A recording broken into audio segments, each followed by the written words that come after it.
Boa noite, queridos irmãos. Que a graça preciosa do nosso Senhor Jesus Cristo esteja com vocês nesta noite.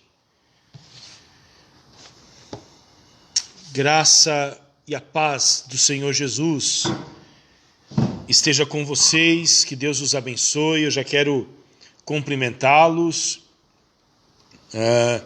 Todos vocês que estão chegando agora na nossa plataforma, na nossa sala, o Tiago, um abraço, Tiago, para você e para a sua família, também a minha esposa, Eliane, a minha filha, Alicinha, o papai te ama muito, tá bom? Dona Margarete, ou a Dona Graça, mamãe do nosso irmão, querido irmão mineiro. Deus abençoe, Dona Graça, a senhora aí em Belo Horizonte, nas Minas Gerais. Também nosso irmão Carlito, Dona Célia, Dona Tereza, um abraço a todos vocês aí na imensa Mandaguaçu, no norte do Paraná. Que Deus abençoe a vida de vocês. Paz ao Alexandre, certamente a Pati, ao Davi, Dona Margarete, seu Hernani. Que Deus abençoe vocês, tá bom? Que saudades, queridos. Eu estou hoje aqui na igreja, sozinho. Eu confesso que às vezes dá vontade de chorar em ver este espaço vazio, saber que agora nós estaríamos aqui juntos, em clima de festa, como sempre foi. Sempre foi os nossos encontros, né? Momento de muita alegria, de abraçar uns aos outros, e nós estamos privados disso por um tempo. Nós reconhecemos de que Deus é o soberano sobre tudo, sobre todos, de que Ele tem o poder de cuidar da sua igreja, Ele vai cuidar da sua igreja, Ele tem cuidado da sua igreja. Contudo, há uma tristeza dentro de nós pela situação em que nós estamos vivendo. Mas isso é passageiro, sabemos que isso vai passar. Cumprimento Jefferson, nosso irmão Jefferson, presbítero, lá da nossa igreja de Passo Fundo. Pastor Marcelo Centeno, que está com a gente aqui também. Ô, pastor, grande abraço, tá bom? Um abraço de urso para você, pastor Marcelo. Cumprimento a Alessandra. Ô, Alessandra, manda um grande abraço para o seu esposo, tá bom? Humberto. Que Deus abençoe o Humberto no seu trabalho aí na prefeitura. Deus abençoe a prefeitura da nossa cidade diante desse desafio. Hoje, felizmente, nós estamos observando um número, alguns dias, de um número menor de contágio. Hoje, oficialmente, apenas 76 casos, novos casos. Para quem estava acostumado a ver a nossa cidade registrando 170, 180 casos, novos casos por dia, hoje apenas 70, e eu começo a ficar feliz com isto. Então, que Deus abençoe a vida do Humberto. Eu quero cumprimentar o Thales, nosso irmão Thales, lá de Passo Fundo, também a Sandra, Marciele, Gibim. Márcio, um grande abraço, manda um abraço para o Kleber, tá bom? Também eu estou vendo aqui o Sandro Schneider. Ô Sandro, que Deus te abençoe, tá, meu irmão? Que Deus abençoe a sua vida, a vida da sua família, tá bom? Eu reforço o convite que já fiz a você em outra ocasião, para que quando acabar esta pandemia, você esteja com a gente aqui num culto, que eu quero ter o prazer de conhecê-lo e dar um abraço em você, tá bom, Sandro? Também está chegando por aqui a Kiusi, certamente trabalhando ali no restaurante, no Das Antigas. Que Deus te abençoe, Kio, a sua vida, a vida do Chameco.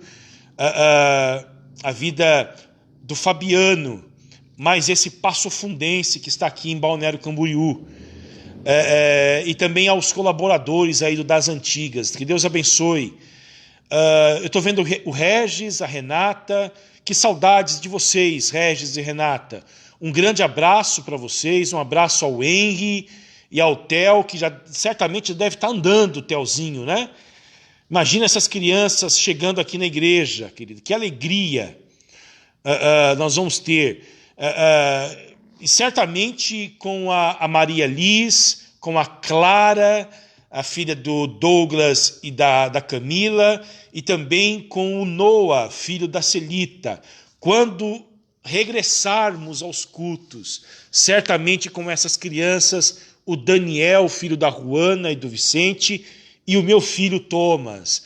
Temos muitos batismos para fazer, muita festa, muita alegria no nosso reencontro, na nossa retomada aos cultos presenciais. E eu me lembro agora do Salmo 126, quando o Senhor restaurou a sorte de Sião, ficamos como quem sonha, então a nossa boca se encheu de riso e a nossa língua de júbilo. Pensou? A festa que será quando a gente voltar aos cultos aqui na nossa igreja, batizar essas crianças. Tenho filho do Regis, da Renata também, o Theo, e também o Henry. Uma grande festa, queridos. E apesar disso tudo, eu espero também uma grande colheita do Evangelho na nossa retomada. Uma grande colheita, tá bom? Temos esperança. O Senhor da igreja, o Senhor da história está no comando de todas as coisas. Um abraço para a Amanda, um abraço para a Carol, para o Sandro. Que Deus abençoe a vida de vocês, queridos. Também muitas saudades deste casal querido, Sandro e a Carol. Amanda, minha cunhada, um beijo no seu coração, minha irmã. Deus te abençoe, tá bom? Se cuide aí em São Paulo, tá? Muito cuidado. Eu queria, queridos, que vocês, se porventura vocês têm algum pedido de oração, que vocês deixem registrado que no final eu quero orar por esses pedidos. Nós estamos orando pela família do Renato, eu não sei se o Renato está por aí assistindo, o Renato, a dona Nália, orando pela família dele. O Renato na última semana teve uma gripe muito forte, então nós estamos orando pelo Renato, e também por toda a família da dona Nália, o Joézer, a Lana, o Joaquim, Renan e a Jéssica, orando por eles, queridos, para que Deus possa guardá-los, sustentá-los e restaurar a saúde deles. Né, dona Nália? Nós estamos orando por vocês, tá bom? Vocês estão por aí, Deus abençoe. Um abraço, Renato, saudades de você, meu irmão. Se tem algum pedido de oração, queridos, que vocês deixem registrados e nós iremos orar, tá bom? Apresentar diante do Senhor no final do nosso estudo bíblico. E desde já, eu quero chamar para que vocês estejam com a Bíblia de vocês abertas no livro de Atos dos Apóstolos, capítulo de número 20. Atos dos Apóstolos, capítulo de número 20, versículo de número 28. Nós iremos continuar o nosso estudo que paramos na semana passada sobre o discurso do apóstolo Paulo aos líderes da igreja de Éfeso. É o único discurso dirigido à igreja no livro de Atos dos Apóstolos. Portanto, é muito relevante para nós, tá bom? Atos dos Apóstolos, capítulo 20, versículo 28. Se você tem uma Bíblia, pegue a sua Bíblia aí na sua casa, para que você acompanhe com a gente esta meditação, este estudo expositivo das Escrituras Sagradas, queridos. Tá bom? Enquanto isso, nós vamos orar. Pai Santo, nós te damos graças, nós te bendizemos, nós te louvamos. Estamos aqui, Senhor, nesta noite fria, chuvosa, e nós, ó Deus, apresentamos diante de Ti as nossas petições, as nossas súplicas, em oração, Senhor. Nós, ó Deus, queremos parar e tranquilizar o nosso coração para ouvir a Tua palavra nesta noite, palavra que é verdadeira, palavra que é eficaz, palavra que transforma, que cura, que liberta. Alcança os nossos corações, Senhor.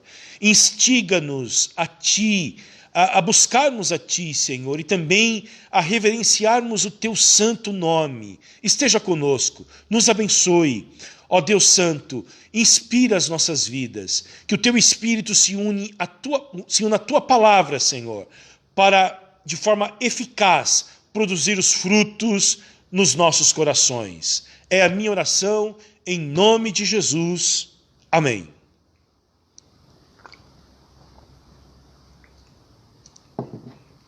A Gabi está pedindo oração pelo seu primo Rafael, de Guarapuava, né, Gabi? Eu já vou marcar aqui que ele testou positivo para o novo coronavírus, e a sua esposa, orar por ela também, Rafael.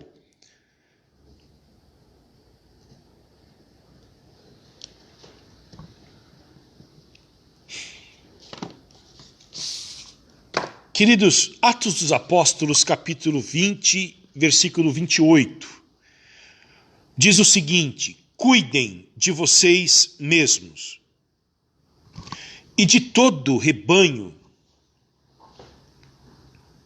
no qual o Espírito Santo os colocou como bispos para pastorearem a igreja de Deus, a qual ele comprou com seu próprio sangue.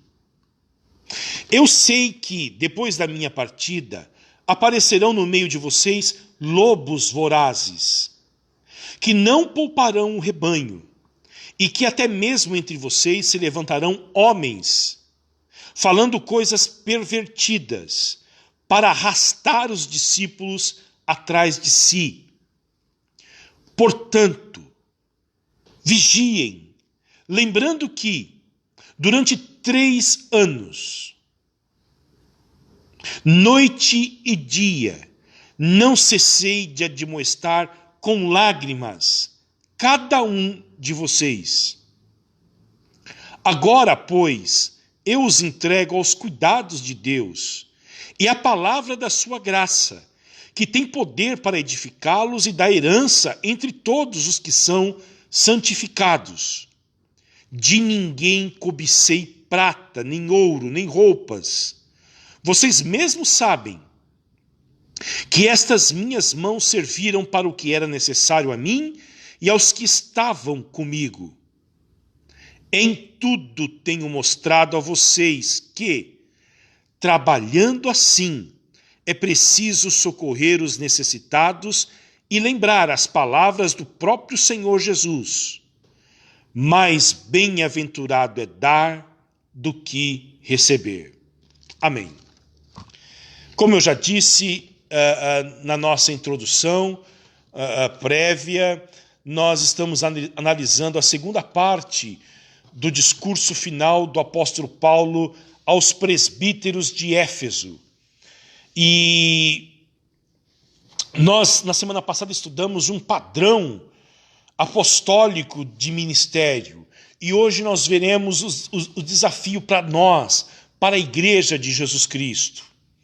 Paulo começa dizendo, queridos, que os líderes da igreja, e na verdade eu não quero aplicar isso apenas aos líderes da igreja, mas a toda a igreja, que ela precisa fazer duas coisas, me desculpem.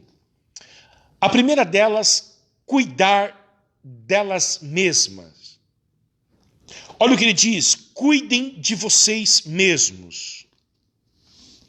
Em primeiro lugar, o autocuidado. E depois, vocês cuidem do rebanho, no qual o Espírito Santo os colocou como bispos para pastorearem a igreja de Deus, o qual ele comprou com o seu próprio sangue. O primeiro desafio aqui é do autocuidado. E eu quero abrir um parêntese, queridos. Depois eu vou falar sobre o cuidado dos pastores, dos presbíteros da igreja e dos líderes, mas eu quero deixar aqui uma observação em relação a isto. Todos nós estamos vivendo dias muito difíceis. Nós sequer imaginávamos enfrentar o que nós estamos enfrentando. Fran, seja bem-vinda, Deus te abençoe, um abraço para o Alexandre e um beijo na Sarinha, tá bom? Todos nós estamos enfrentando dias difíceis demais. Nós não imaginávamos, nunca, que iríamos experimentar isto. Sobretudo, queridos, essa extensão de sofrimento. Nós vamos completar agora 5 meses de angústia, de confinamento, de pressão psicológica intensa. Jéssica e o Renan, Deus abençoe vocês, que alegria que vocês estão por aqui. Dona Yara, lá em Campo Mourão, Deus te abençoe, Dona Yara, um beijo, tá, no coração da senhora.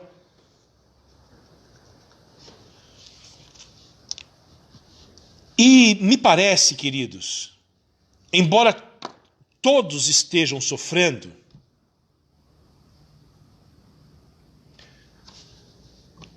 me parece que algumas pessoas têm conseguido suportar todos os efeitos da quarentena, do isolamento, da pandemia, com uma força diferente de outros. Sobretudo os cristãos. Por quê, queridos? Porque as pessoas cristãs, os cristãos, que antes da pandemia já nutriam um cuidado com as suas próprias almas, através de uma vida disciplinada, de leitura da Bíblia, de oração, de participação nos cultos, elas estão sofrendo, e sofrendo muito, mas elas estão suportando com uma capacidade de resiliência maior do que aquelas que foram pegas de surpresa.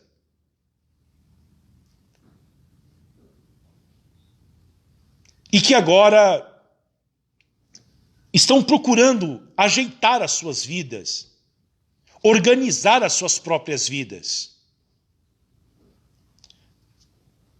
Um exemplo. Se você pega um atleta, e aí nós vamos ter aí na nossa igreja o Pedrinho, que é jogador de futebol, estudante de educação física. Você pega o Pedro e diz para ele assim: amanhã vai ter um jogo de futebol na praia, às 10 horas da manhã. E se você chega para mim, para o Wellington, para o Tiago, para o Renan e outros, e diga: amanhã vocês vão ter um jogo de futebol às 10 horas da manhã na praia. Quem que vocês acham, queridos, que irá suportar o jogo com facilidade? E quem, logo nos primeiros minutos, vai pedir para sair, não vai aguentar correr 10 minutos? Certamente sou eu. E notem, não dá tempo para que hoje eu me prepare para o jogo de amanhã, fisicamente. Não dá tempo. Vocês estão notando que a vida disciplinada de leitura da Bíblia, de oração, de jejum, de silêncio, de meditação, é uma vida que talvez, é isso que a gente precisa entender, não garante que a gente vai chegar lá, mas vai nos colocar no caminho. E uma vida de indisciplina nessas questões básicas do cristão, que é a leitura da Bíblia, oração silenciosa dentro do seu quarto, memorização das Escrituras. Sem isto, nós não temos condições de suportar as adversidades da vida.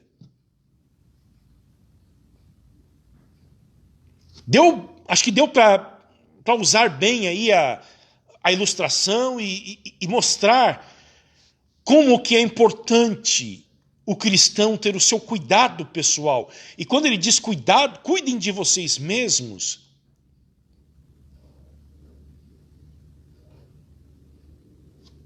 ele está mencionando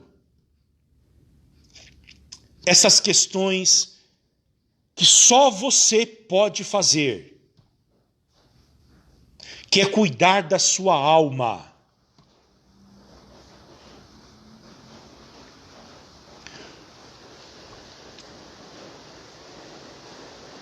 Cuidem de vocês mesmos. Se você não cuidar de você, você não tem condições de cuidar do teu cônjuge, como ele merece ser cuidado. Kleber, é um time de peso mesmo.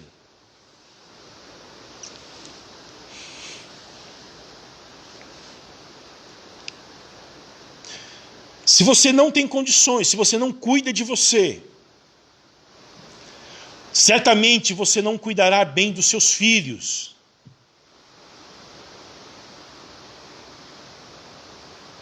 Se você não cuida bem de você, certamente você não vai cuidar bem de algum ministério que lhe foi confiado na igreja de Cristo.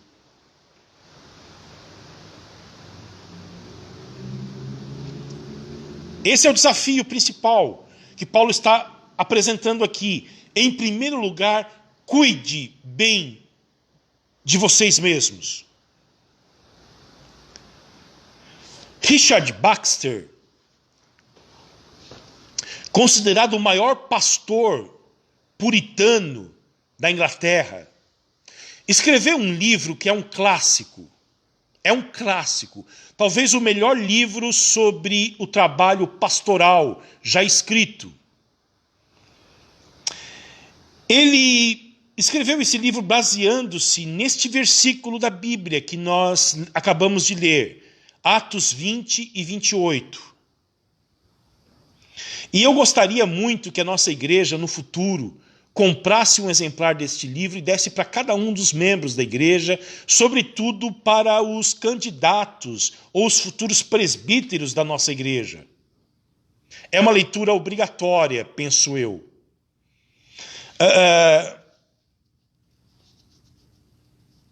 Chama-se O Pastor Aprovado. E não é só para pastores, é para líderes da igreja também.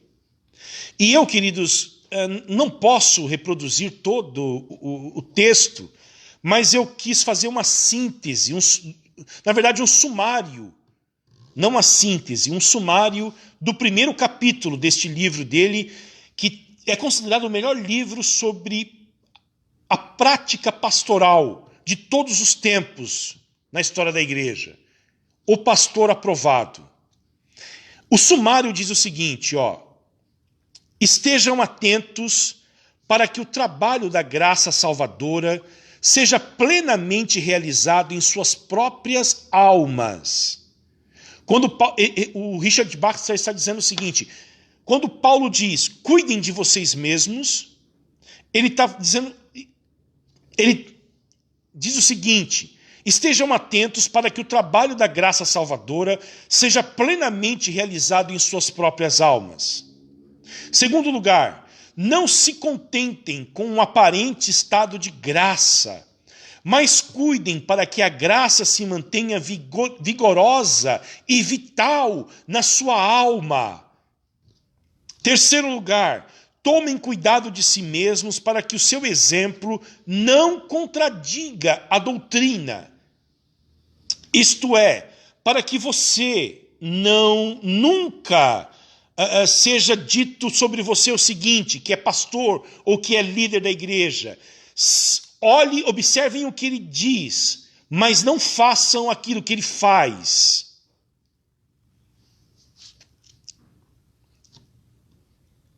Não vivam nos pecados aos quais você prega aos outros. Coisa terrível quando um pastor vive num pecado na qual ele condena os outros. E não sejam culpados naquilo que condenam. E por último, cuidem para que não faltem as qualificações necessárias naquilo que se exige para um pastor, para um presbítero da igreja. As qualificações para quem almeja um ministério devem ser levadas a sério, tanto por quem almeja a obra, quanto por quem escolhe os pastores. E aí, queridos, eu fiz uma síntese rápida desse primeiro capítulo. Eu apresentei um sumário para vocês. Agora eu vou dizer para vocês, hoje de manhã, eu fiz uma síntese rápida do que ele diz aqui. Olha só. Cuidem de vocês mesmos. 2 pontos. Atentem para que vocês não estejam vazios da graça de Deus, que vocês oferecem aos outros. Enquanto proclamam ao mundo a necessidade de um Salvador, seu próprio coração não seja negligenciado e acabem perdendo o interesse no próprio Salvador da obra. Geralmente, quem exerce um ministério na igreja, seja ele um pequeno grupo, líder de um pequeno grupo, ou se ele é um presbítero, um diácono ou pastor, nós podemos nos envolver de tal forma no nosso trabalho e nos esquecermos de que o nosso chamado primordialmente é para que a gente se relacione com Deus. Cuidem para que não pereçam, morrendo de fome espiritual, enquanto preparem um alimento para o povo. Preguem para si mesmos sermões que estudam antes de pregar para os outros. Tal prática será para o seu próprio bem e jamais será trabalho perdido. Confesso, diz o Richard Baxter, que digo estas coisas em função da lamentável experiência pessoal, pois eu mesmo exponho o meu rebanho aos destempeiros da minha própria alma. Quando o meu coração está frio, minha pregação está fria. Quando estou confuso, minha pregação é confusa. Sei também, por intermédio dos melhores dos meus ouvintes, que certamente deve ser a esposa dele, sei disso por intermédio dos meus melhores ouvintes. Portanto, meus irmãos, cuidem do próprio coração, livrando-os das paixões, desejos malignos e inclinações mundanas. Mantenham a vida de fé, amor e zelo. Habitem com Deus. Se a tarefa de examinar o próprio coração, de subjugar a corrupção interna e de andar com Deus não for uma luta diária, se não for uma obra constante em sua vida, os senhores jamais poderão experimentar as bênçãos dos céus.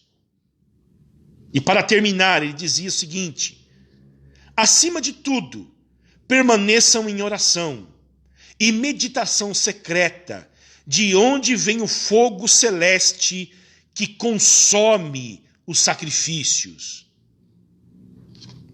Cuidem de vocês mesmos. E agora eu faço essa pergunta para vocês: como tem sido o autocuidado espiritual da vida de vocês nesses dias de pandemia?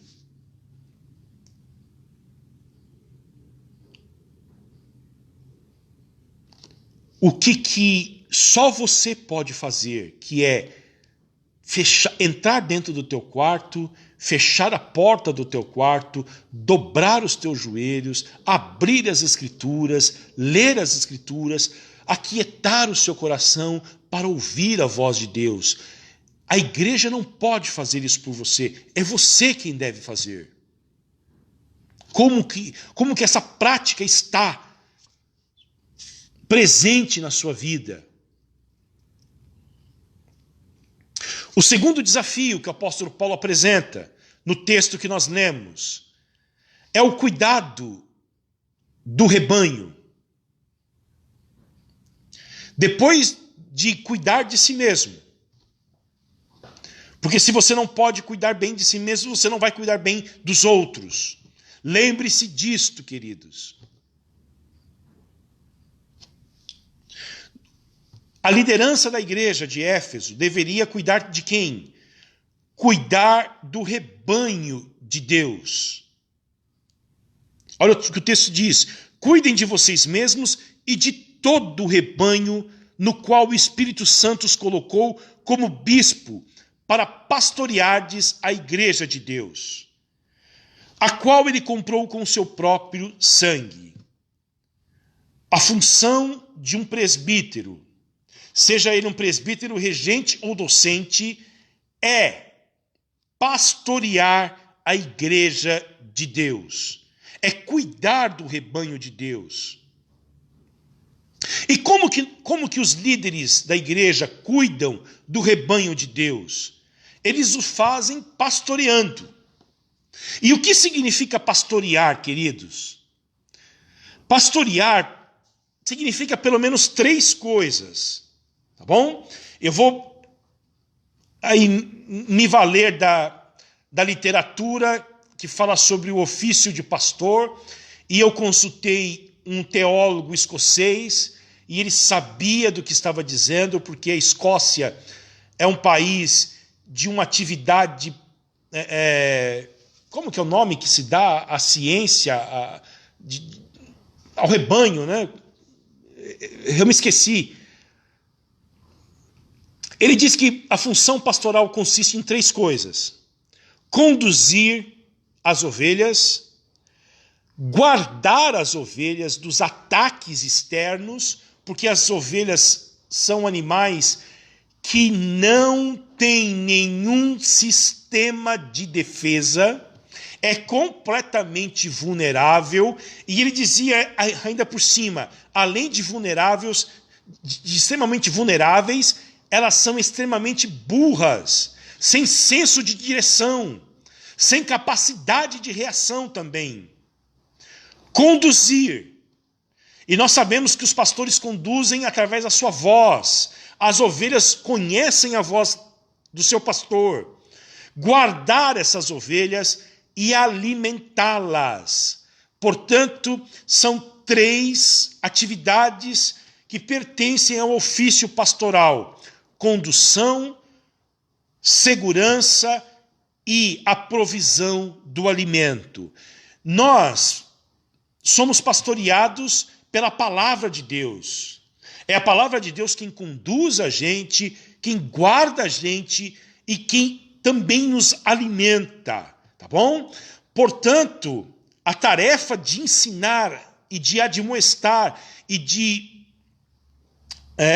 exortar é a função principal dos líderes da igreja. Tarefa de ensinar e aplicar a verdade do Evangelho, porque é a verdade do Evangelho que transforma, é a verdade do Evangelho que afugenta os lobos, e é a verdade do Evangelho que também alimenta cada uma das ovelhas. Portanto, a função pastoral é esta: conduzir, guardar e alimentar as ovelhas. Cuidado do rebanho. E aqui, queridos, eu quero fazer uma observação. A Ragabe fez uma pergunta muito legal na semana passada sobre como que a igreja descobre os presbíteros.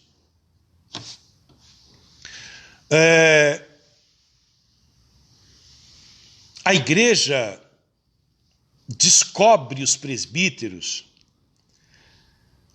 porque o Espírito Santo é quem indica para a igreja os presbíteros. Olha o que Paulo diz aqui, ó.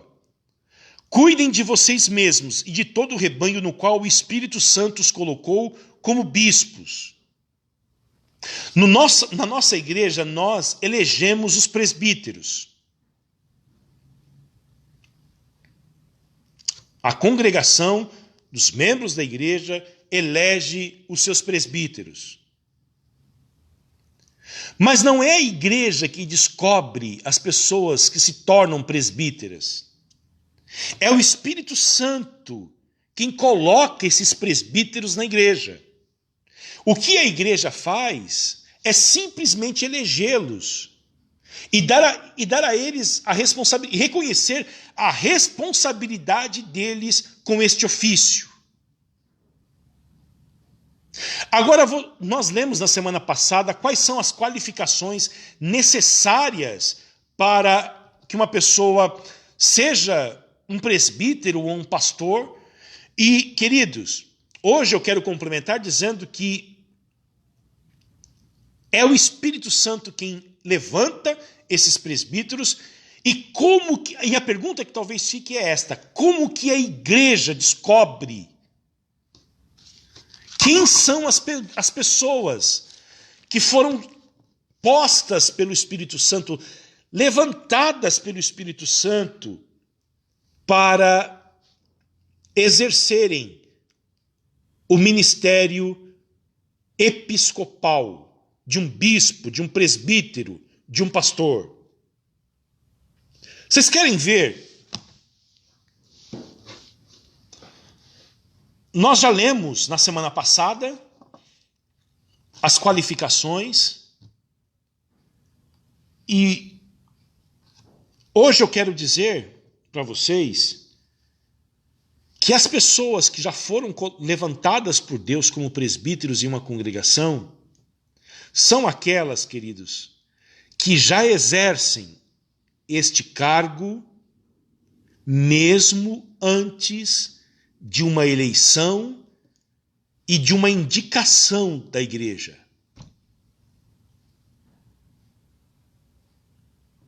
Porque quem faz o presbítero não é a igreja, é o Espírito Santo. É ele quem dá pastores, presbíteros para a igreja. E os presbíteros e os pastores da igreja, aqui, o exemplo, os presbíteros, eles estarão servindo. E a igreja irá apenas confirmar e elegê-los como presbíteros. Eu oro constantemente para que a nossa igreja tenha maturidade, percepção espiritual, para que quando chegar a nossa hora, queridos, de elegermos presbíteros para a nossa igreja, nós possamos votar, não por afinidade pessoal, mas votar nos homens e nas mulheres que serão chamados, levantados por Deus e que estarão já servindo, porque reconhecem que eles foram dados por Deus e já exercem esta função no dia a dia. Tá bom? Respondi a sua pergunta, Gabi? Está por aí, Gabi?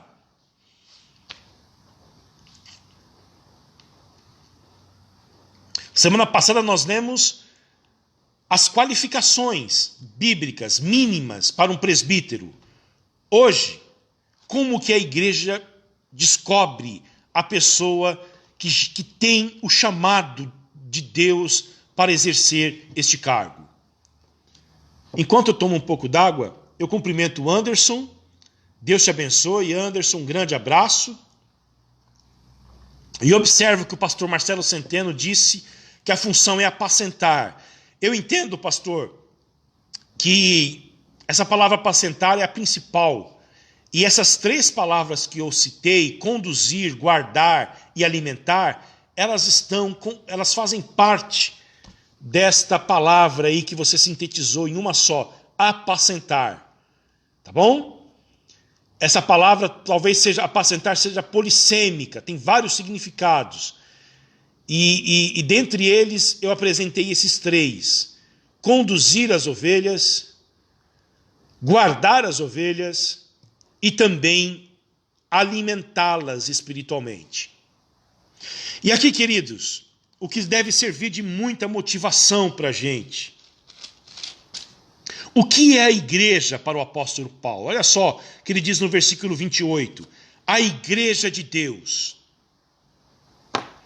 Ontem foi comemorado mais um ano da fé reformada no Brasil. No dia 12 de agosto de 1859, o primeiro missionário reformado chegou ao nosso país, Ashbel Green Simonton, e ele é o fundador do presbiterianismo aqui no nosso país. Ele chegou aqui, vindo dos Estados Unidos da América. Ele era presbiteriano do norte, da região norte dos Estados Unidos, se formou no seminário de Princeton, e no seminário ele teve um chamado de Deus para vir ao Brasil. A igreja, a família, insistiram para que ele não viesse, mas ele disse: se muitos querem ficar, eu penso que é o meu dever ir. E ele chegou aqui no dia 12 de agosto de 1859, sem falar uma palavra em português, sem conhecer ninguém. Ele viveu 8 anos no Brasil, morreu cedo, com 34 anos, depois de ser atacado pela malária, deixou uma esposa e também um filho, se eu não me engano, porque teve 2 filhos, um deles morreu.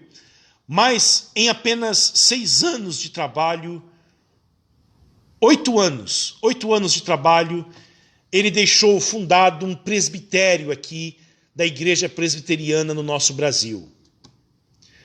A igreja, queridos, não pertence à denominação. A denominação é outra história. A igreja pertence a Deus. Ela é de Deus, é propriedade de Deus. Por quê, queridos? Porque ele comprou essa igreja com seu próprio sangue. Há muitos donos de igreja hoje em dia, mas o projeto deles não irá adiante. Você pode ter certeza disto.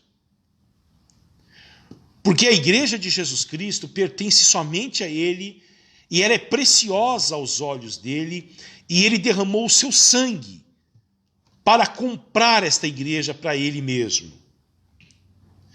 E isso deve servir de motivação para nós.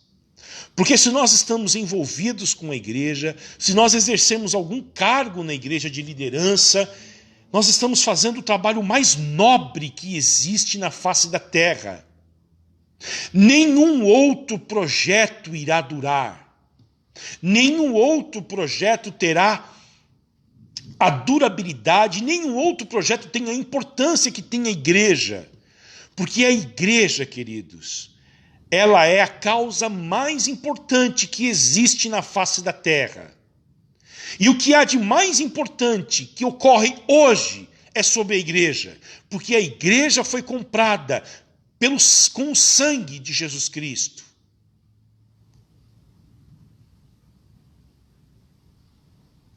Esta é a motivação que nós temos quando nós contribuímos financeiramente para os projetos da igreja. Esta é a motivação que nós temos quando nós trabalhamos na igreja. É que sabemos o quanto custou para Deus a sua igreja, custou o seu próprio sangue. E Ele nos dá o privilégio. É um privilégio trabalhar para Ele.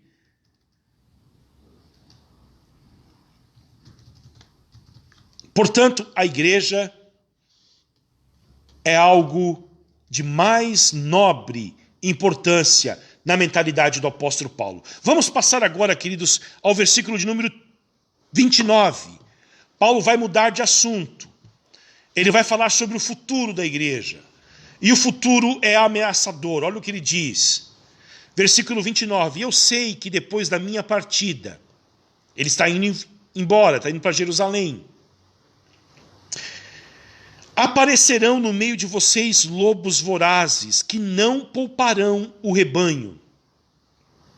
E que até mesmo entre vocês se levantarão homens falando coisas pervertidas para arrastar os discípulos atrás de si. Portanto, vigiem, lembrando que, durante 3 anos, noite e dia, não cessei de admoestar com lágrimas cada um de vocês. O futuro que Paulo está dizendo é de um grande desafio em relação à igreja. Por quê, queridos? A igreja tem duas ameaças. Uma é interna e a outra externa. A ameaça externa é a existência de lobos vorazes. E o Senhor Jesus Cristo já havia falado sobre os lobos, de que eles têm uma aparência de ovelhas, eles se disfarçam de ovelhas. Em Mateus 7, Jesus fala sobre eles. Alguns comentaristas dizem que esses lobos vorazes nada mais é do que aqueles que iriam atacar fisicamente a igreja. Iriam infligir um sofrimento terrível à igreja. Eu não acredito que seja isto. Eu penso que são os falsos pastores que lucram com a fé, que exploram a fé visando o lucro, visando o enriquecimento pessoal. Esta é a ameaça externa. Paulo fala também da ameaça interna. Olha o que ele diz. Eu sei que dentro de vocês, aí no meio de vocês, surgirão homens falando coisas pervertidas. Duas coisas diferentes. Os lobos, que são falsos pastores que visam o enriquecimento pessoal, que visam o lucro com a fé. E em segundo lugar, os homens que se levantam no meio da igreja com falsas doutrinas, falsos ensinamentos. Eles não são regenerados. Esses homens não nasceram de novo. Eles estão ensinando o erro para a igreja. E eles surgem dentro da igreja, queridos. Não é de fora, é dentro da igreja. Nós temos aí hoje a teologia da prosperidade, a teologia triunfalista da autoajuda, nós temos as teologias de libertação, todas elas nascem de dentro da igreja. Elas não nascem fora. São às vezes pastores, falsos pastores, falsos mestres, falsos apóstolos. E olha o que Paulo diz. A motivação deles é arrastar os discípulos atrás de si. A motivação desses homens nada mais é do que abrir novas igrejas para eles, fundar novos movimentos para eles, atrair discípulos para que esses discípulos possam segui-los, queridos. O pastor Hernandes Dias Lopes diz que nenhum falso pastor é um plantador de igreja. Nenhum teólogo liberal é um plantador de igreja. Eles não vão para o campo missionário para evangelizar e ganhar novas pessoas para Jesus. Eles não pagam esse preço. O que eles fazem é se infiltrarem na igreja e com falsos ensinamentos, eles destroem aquilo que já é existente para angariar discípulos para si mesmos.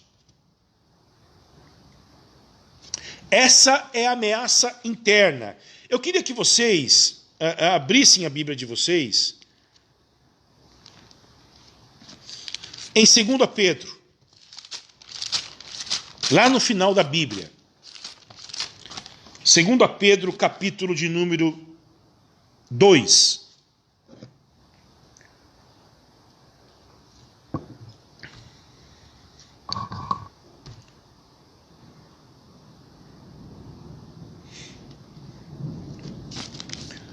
Olha o que o apóstolo Pedro diz.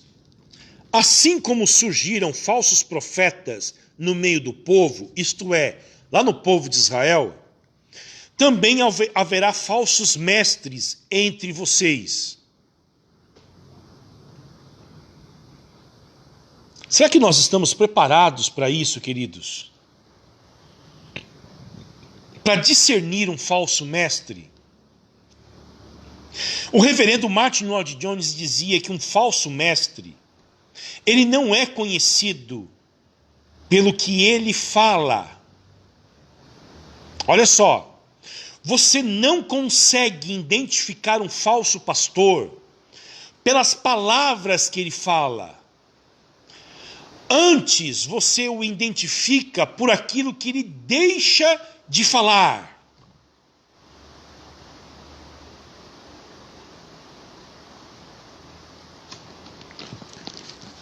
Vamos voltar a 2 Pedro 2. Eles introduzirão heresias destruidoras. Há teologias que destroem igrejas e destroem vidas. Eu cito mais uma vez o pastor Hernandes Dias Lopes, que diz que igrejas morrem por causa de heresias destruidoras. Quando uma igreja deixa de pregar o evangelho, quando ela deixa de anunciar a mensagem escandalosa da cruz,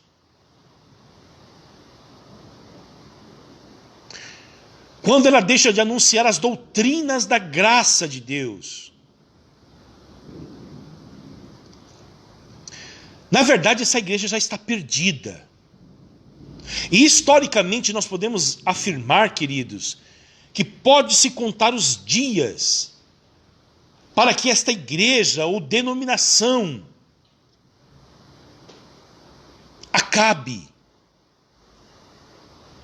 termine os seus dias.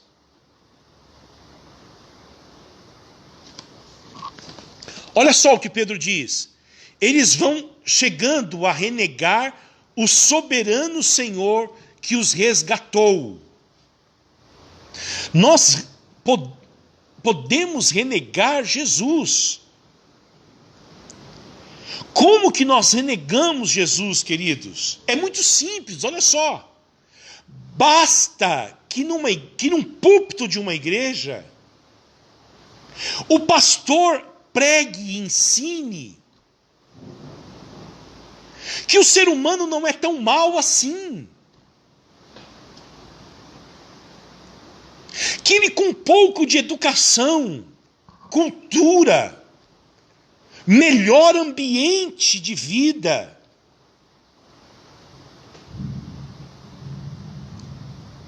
automelhoramento, ele pode salvar-se desta existência terrível em que nós vivemos. Como que nós podemos renegar o nosso soberano Senhor? Negando a eficácia da graça de Cristo e a salvação somente pela fé, sem as obras da lei. Porque se você diz, olha só, a primeira coisa que eu disse aqui, que nós renegamos o nosso soberano Senhor se nós afirmarmos que os seres humanos são bons, eles não são tão ruins assim. Então é como se nós disséssemos: não é necessário pregar sobre Cristo, sobre o poder da cruz, sobre a expiação de Jesus Cristo, o sangue dele derramado, o poder da ressurreição, para transformar o homem. Não! O homem pode salvar-se a si mesmo, se ele tiver uma educação boa, uma cultura boa, um ambiente bom, ou se ele observar a lei corretamente. Igrejas podem renegar Jesus com a sua pregação no domingo. 7 passos para uma vida vitoriosa. Dentro, se não tiver nesses 7 passos, a cruz, a cruz, a cruz, a cruz e a cruz, nós estamos renegando Jesus, estamos levantando o homem e diminuindo Jesus Cristo. E o que o João Batista disse aí é o que nós devemos pregar para nós mesmos todos os dias. Importa que ele cresça e que eu diminua.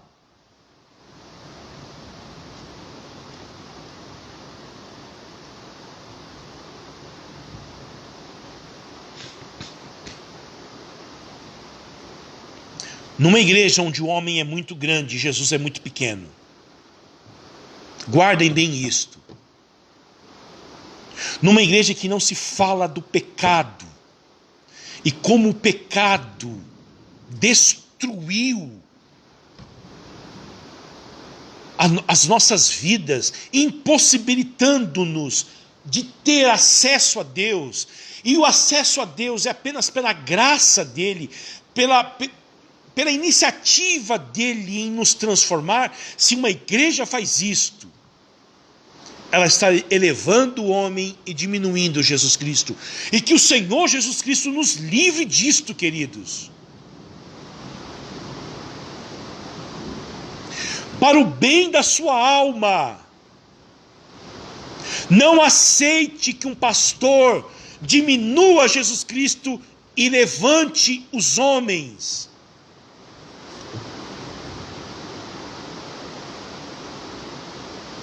Vamos continuar. Olha o que Pedro diz: trazendo sobre si mesmos repentina destruição. O resultado de se renegar o Senhor Jesus é trazer sobre si mesmo repentina destruição. E olha o que Pedro diz: e muitos seguirão as suas práticas libertinas.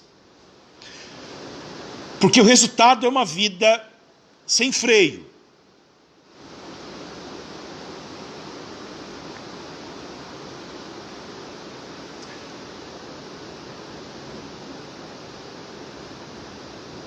Eu tenho que falar sobre isso.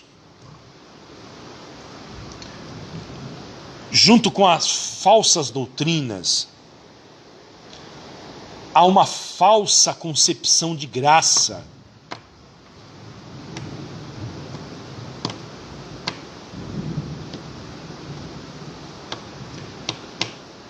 Uma hipergraça que é diabólica. O que essa hipergraça ensina? Deus é muito bom, então eu vou ser muito mal. Paulo já combatia esta hipergraça lá na igreja de Romanos, quando ele diz: continuaremos, pois, no pecado para que a graça de Deus abunde? Paulo diz de forma enfática: não!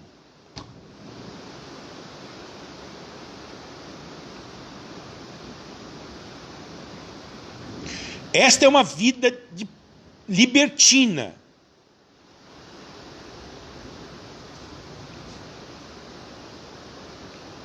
É o homem que tenta justificar a graça com uma amante.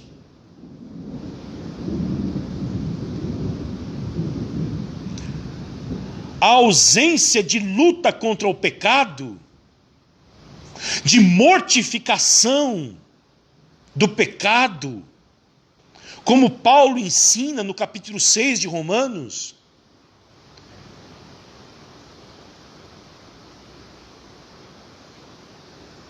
e ele diz, a graça. No final, Deus vai perdoar. E o que eles fazem? Eles fazem que o caminho da verdade seja difamado.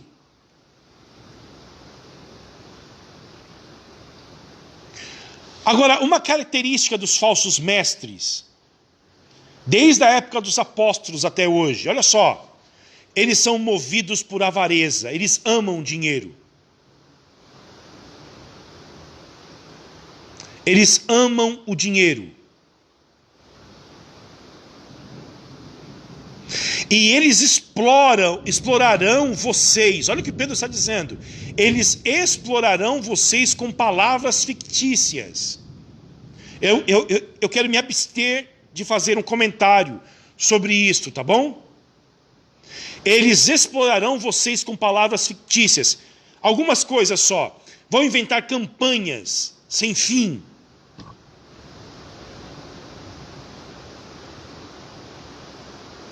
Inventarão todos os recursos para levantar fundos.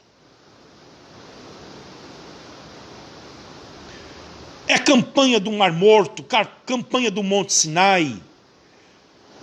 É campanha... Meu Deus do céu. Palavras fictícias. Mas para eles, olha só o que Pedro diz. A condenação decretada há muito tempo não tarda. E a destruição deles não caiu no esquecimento.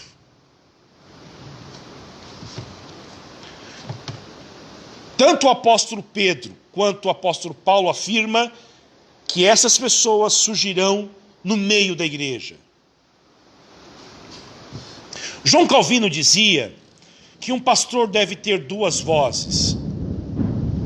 Uma para chamar as ovelhas e a outra para afugentar os lobos.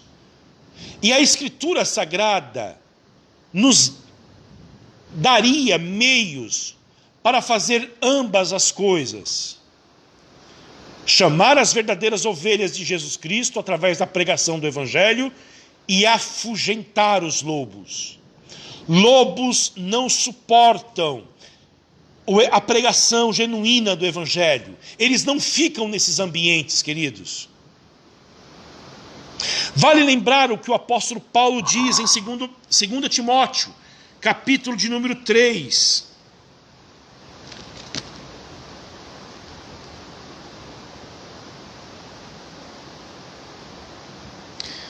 Que os homens não iriam suportar mais a sã doutrina, a verdade.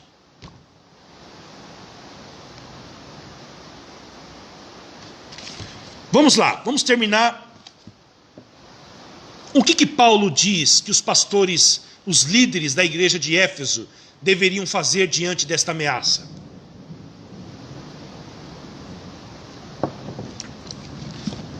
Vamos lá para a gente terminar. Atos dos Apóstolos, capítulo 20.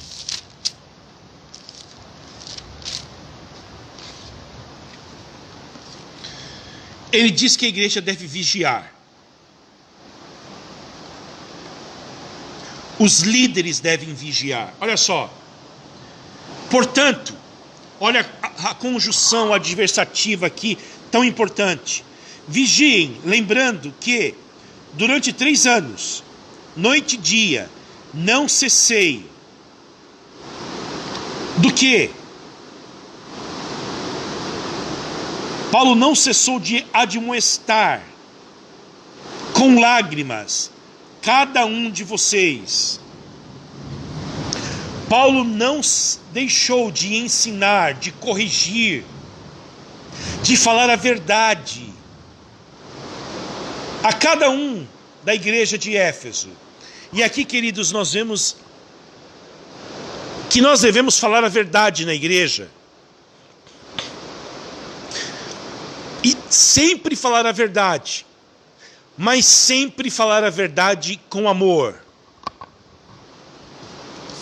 A minha esposa que costuma sempre dizer isto: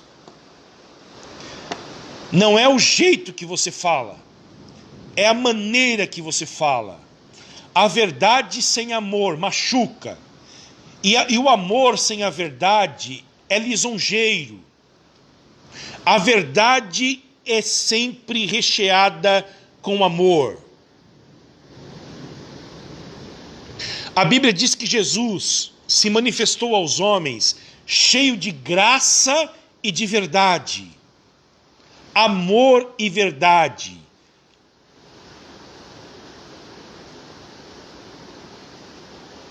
Aí, ó, não é o que você fala, é como você fala. Você deve falar a verdade sobre as pessoas, corrigir os erros das pessoas, mas os líderes da igreja devem fazê-lo com amor, com lágrimas. Os presbiterianos da Escócia, há anos atrás, não aceitavam que pastores pregassem sobre o inferno sem que eles o fizessem com lágrimas nos olhos. Diz a história que dois presbíteros de igrejas diferentes estavam conversando e um disse para o outro: nós dispensamos o nosso pastor e contratamos outro. Mas por quê? Um deles indagou. Porque o que foi dispensado pregava sobre o inferno e não derramava uma lágrima.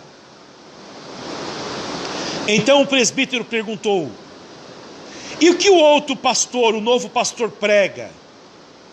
Ah, esse daí prega sobre o inferno também. Mas a diferença é que ele o faz com lágrimas nos olhos.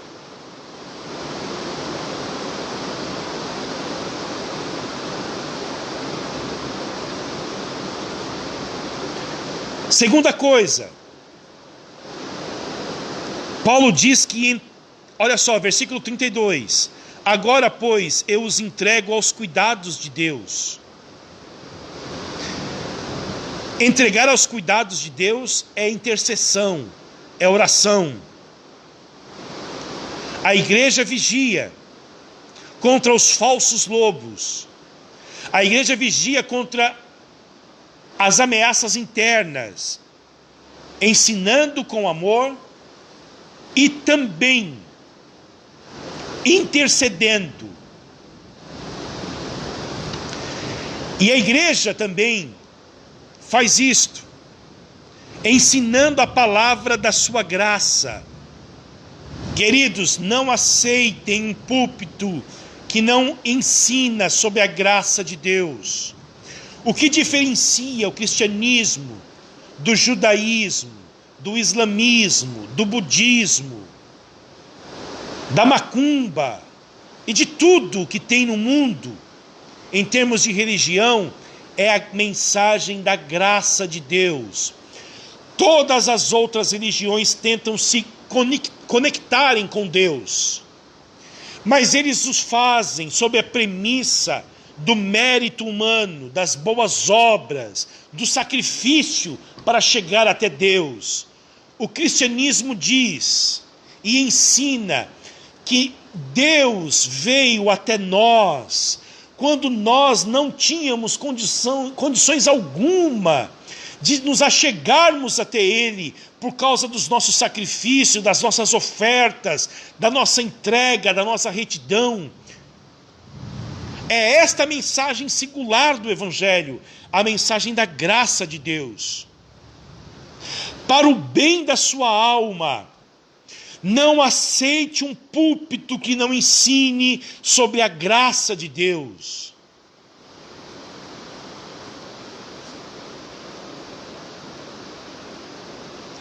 Olha o que a palavra da graça tem poder para fazer, olha só. Que tem poder para edificá-los e dar herança entre todos os que são santificados.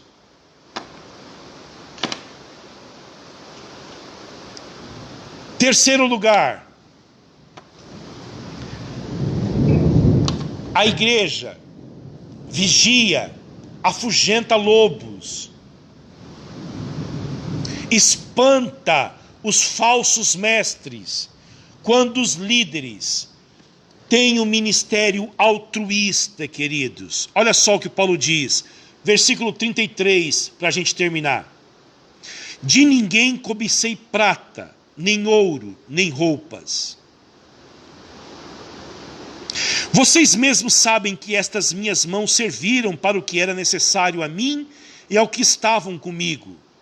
Eu já falei sobre isto. Paulo tinha o direito, como apóstolo, de receber salário da igreja, mas ele abriu mão disto.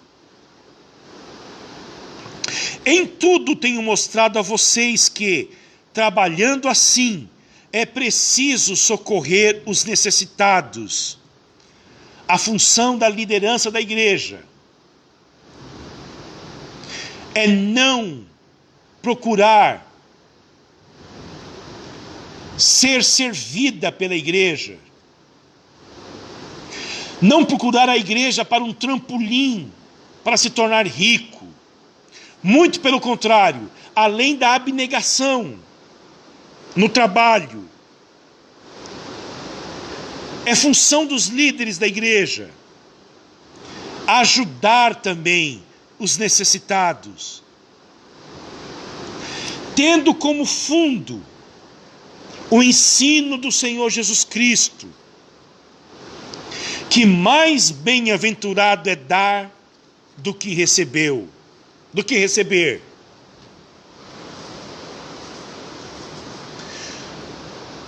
Os líderes da igreja estão liderando, estão servindo, e eles não buscam glórias para si, eles não buscam riquezas, posição de destaque, ou algum tipo de recompensa material.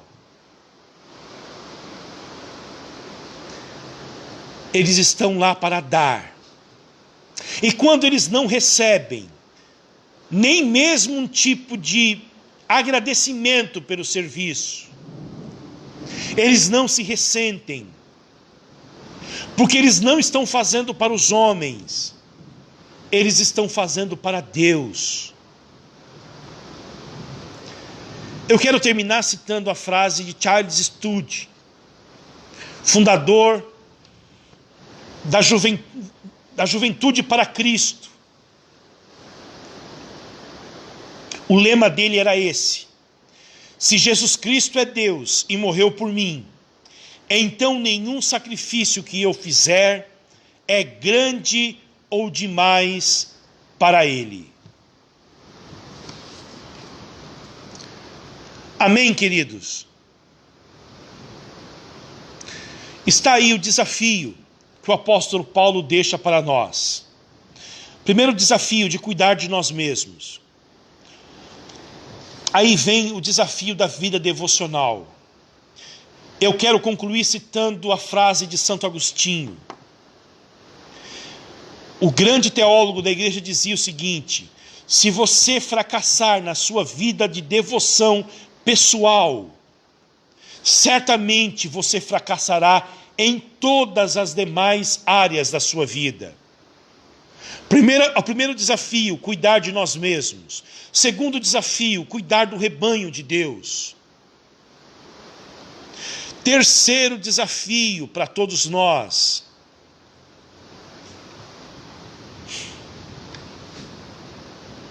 estarmos vigilantes contra as ameaças externas e as ameaças internas da igreja. Tá bom? Que Deus nos abençoe em Cristo Jesus. Nós vamos orar agora, queridos, e apresentar o pedido de oração da Gabi, em prol do seu primo, Rafael, lá de Guarapuava, e vamos orar pela família Dogado, para o Joézer, que testou positivo para o coronavírus. Vamos orar por ele, pela recuperação dele, e para que Deus o guarde, o sustente, e também a toda a sua família, tá bom? Nós somos gratos pelo cuidado de Deus na própria vida da dona Nália, que foi a primeira pessoa da nossa igreja contagiada, e ela se curou, está bem, pela vida do Vicente, da Juana e também do Rodrigo e toda a família Gabi. E nós vamos interceder pelo Rafael e pelo Joézer, tá bom, queridos? Não somente agora, mas faremos isto ao longo desses dias. Os nossos irmãos carecem das nossas orações. Pai Santo, nós te damos graças nesta noite e rogamos pela intervenção do Senhor sobre a vida do Joézer, ó Deus, para que o Senhor também cuide dele, para que o Senhor, ó Deus, guarde a sua vida, para que os sintomas continuem leves, ó Deus, para que ele não necessite, Senhor, de maiores atendimentos médicos do que ele já está tendo na sua própria casa, para que o Senhor guarde a sua esposa e o seu filhinho do contágio deste vírus, para que o Senhor dê força à esposa que tem cuidado dele durante esses dias, ó Deus. Abençoe a dona Nália, o Renato, que também está gripado, Senhor. Cuide do teu servo, tenha misericórdia dele, Senhor. Restaure a sua saúde, Senhor. Guarde o Renato de todo mal. Oramos pela Jéssica, pelo Renan. Oramos pela Maria Liz, ó Deus. Guarde a vida da Jéssica. Tenha misericórdia dela, meu Pai. Lembra o Senhor da Celita. Oramos, ó Deus, pela chegada do Noah. Pedimos a tua bênção sobre a Celita. Oh, meu Pai, guarde a tua filha. Tenha misericórdia dela, Senhor. Oramos, ó Deus, encarecidamente pela vida do Rafael, primo da Gabi. Cuide dele, Senhor. Que ele tenha uma recuperação rápida, ó Deus. Que ele não necessite, ó Deus, de maiores cuidados médicos, como uma internação, mas que, ó Deus, a cura seja real.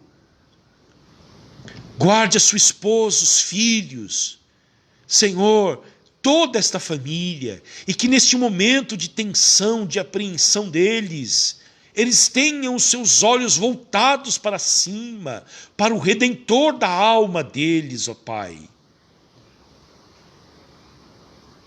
Pai querido, nós intercedemos pela nossa igreja, oramos pela nossa cidade, oramos pelo nosso país, as mais de 1.300 famílias hoje que perderam o Senhor, entes queridos, rogamos pelo teu consolo. Pai, nós oramos pelos laboratórios que estão empenhados em achar uma vacina para imunizar as pessoas, ó Deus, deste vírus. Oramos pelos cientistas, rogamos a iluminação do Espírito Santo sobre a vida deles, ó Deus, em nome de Jesus.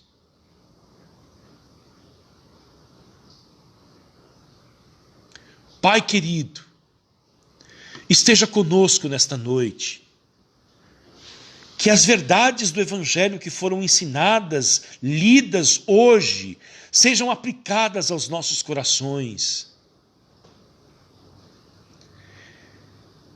Que o Senhor nos desperte para uma vida devocional intensa.